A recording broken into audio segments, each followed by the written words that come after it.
জীবনের ডাকে এগিয়ে চলেছে মানুষ, তেমনি একজন শেখ আব্দুল ওয়াহিদ ঢাকায় এসেছেন 10 বছর আগে। দূর জয়পুরহাটে রয়ে গেছে তার স্ত্রী, পুত্র আর বৃদ্ধা মা। থাকে আসে বলছে, মা কি পাক করছো?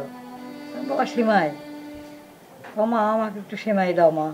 এবারের ঈদে মায়ের হাতের সেমাই খাওয়া হবে না, কারণ ঈদে বাড়ি গেলে পানি ছাড়বে কে? পানি ছাড়া কি ঈদ করতে পারবেন? দায়িত্ব, শুধু আমাদের দায়িত্ব মাথায় নিয়েই এই মানুষটি একলা পড়ে থাকবে, পরিজনহীন। আসলে খুব ভালো হতো, কোথাও না কোথাও বেড়াতে যাওয়া হতো। এত বড় দায়িত্ব ফেলে কেমনে আমি যাই?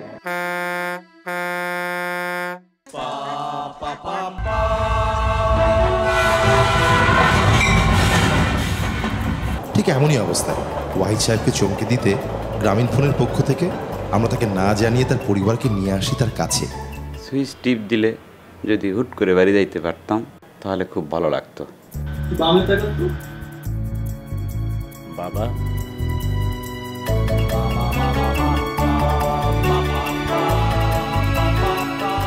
তার এই ঈদ কাটুক পরিবারের সাথে।